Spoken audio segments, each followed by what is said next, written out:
We have arrived. This is Route 941, brought to you by the world's greatest shoe store, Greenlee Shoe.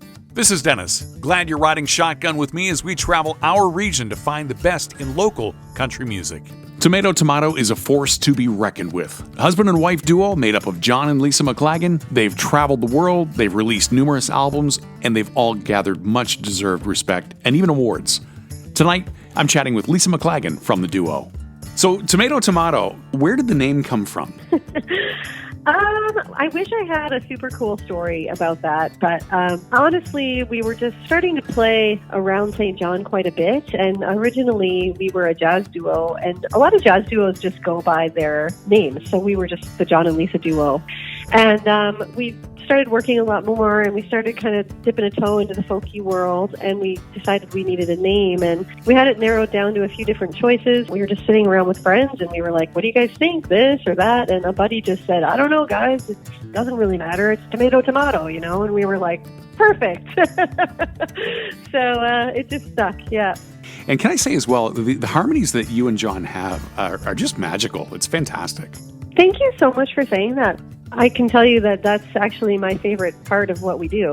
Like, all the percussion stuff aside, I mean, that stuff is really fun, but singing together in harmony is actually the thing that brings me the most joy. Right. That's the magic. You and John have great songs, and you perform them so well together. Janet and I have seen you a number of times, and each time she's come away saying, wow, they really sing well together. And, of course, she's specifically referring to your harmonies. Oh, well, I really appreciate that. I'm glad you enjoy it, and it's something we've worked really hard at doing together, like blending our sounds and stuff, so I really appreciate that. Did the harmonies actually come fairly naturally? Knowing what notes to sing was easy, but singing them in a way that made it buzz and made the room buzz was a different kind of art form, and that's maybe where I kind of took the lead on that. Now we do it more naturally, but we did work really hard to get that blend for a long time. Now, there's a lot of work that you both do behind the scenes. There's the writing, there's the recording, the marketing, and then all of the social media aspect of it. But then there's just trying to find the inspiration for that next song. You know what? I just get tired thinking about all that. Do you ever just say to yourself, I think I'm tired of doing this? I mean, yeah, totally. It's a lot of work. Yeah, I mean, luckily there's two of us and we can kind of divide and conquer. I mean, I can't take any credit for any of the songwriting. John does all the writing, and I kind of swoop in, you know, after everything's written and help with some arrangements and harmony and things like that. But I mean, the nuts and bolts of all those songs, that's all John. And then, like, I do our social media, but he does all the grant writing. And, you know, I mean, like, we just really kind of split all of everything up. You know, what you're seeing is a real result of true teamwork. So when you finally step on stage in front of that crowd, that must really finally validate everything that you've done right up until that point, would you say? Oh, absolutely. I mean, that's the treat. We can't wait to get up on a stage and connect with people and share music again someday. That will be amazing. And kind of that old analogy about nobody seeing the bottom of the iceberg, you know. The tip of the iceberg is that performance element that people see, but there's a whole big, huge thing underneath that's, you know, I credit John with the songwriting, but I also need to give him some major props because he does like the majority of our mixing, and he does all the mastering, he does the recording, like he really does. Yeah, I've been to your studio. It's a beautiful sounding spot, and I was there when another mutual friend was mixing and recording. John was doing all the work, and that entails him setting the mix and just making everything sound really pleasing.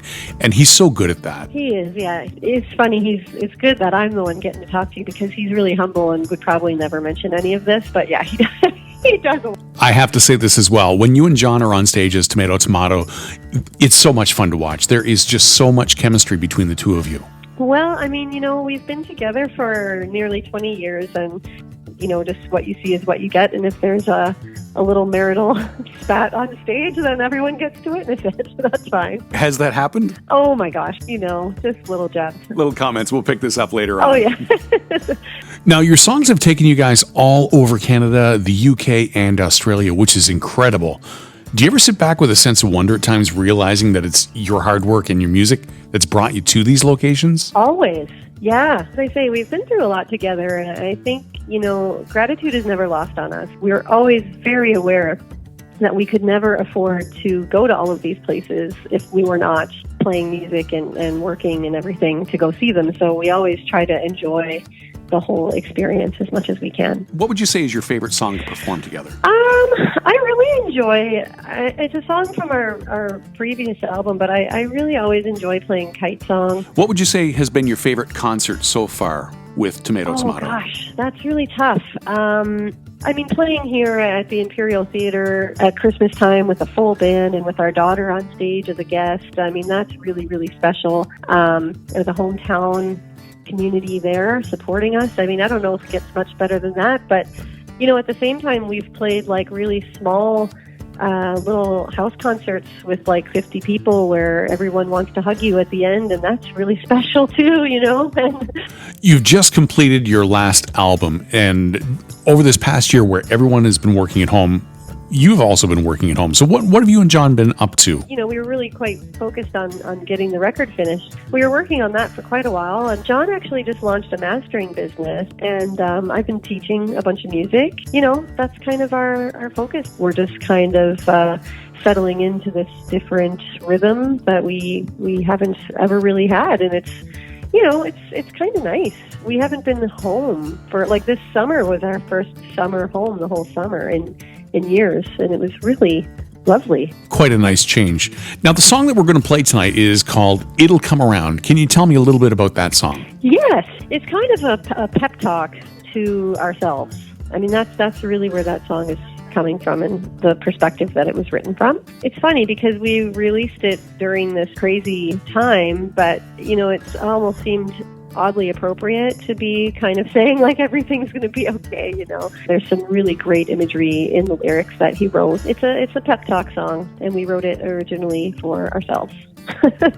Now that we can see some light at the end of the tunnel, Lisa, I can't wait to see Tomato Tomato outperforming again and doing what you do so well, which is performing your wonderful music and making people happy. Oh, well, thank you. That feels really good to hear. I hope I even still know how to play music. I don't even know, but I'm sure it'll be like riding a bike. Thanks so much for chatting with me tonight on Route 941. Thanks so much for having me. This is It'll Come Around. It's Tomato Tomato on Country 94.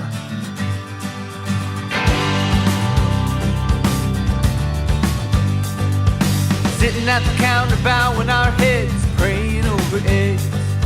Sunday blues were hitting hard, rattled us like chains. Shaking 2 packs of sweet and low, she's beating back the devil. If I spoke before she drained her cup, she'd be Cain and I'd be Abel.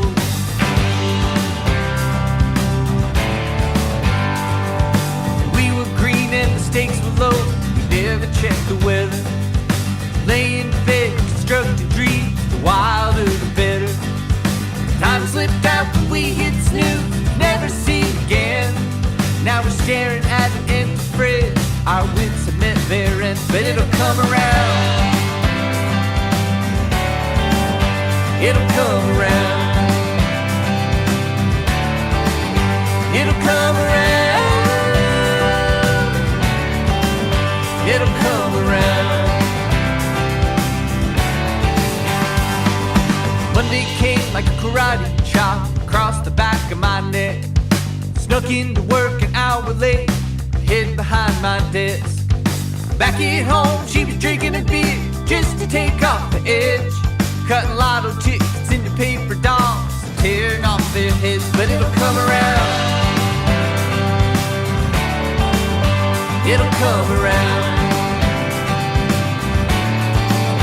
It'll come around. It'll come around. It's a long, long game, so don't you get uptight. Don't make your way chasing numbers in the night. It's a long, long game, it ain't time to panic yet. I'm telling you, there's better days ahead. 'Cause it'll come around.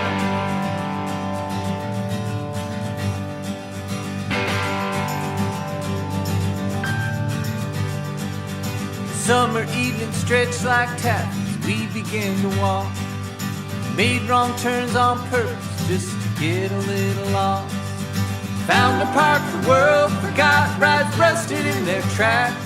Tossed a coin into a fountain, made a wish to have it back, but it'll come around.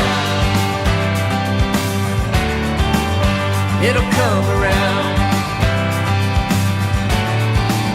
It'll come around.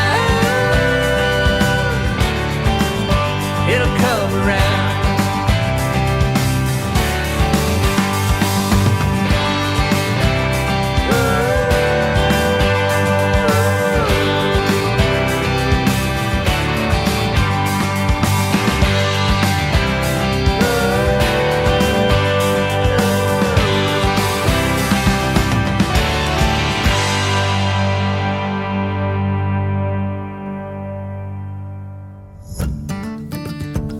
Thanks for riding with me as we check our region to find the best in local, original country music.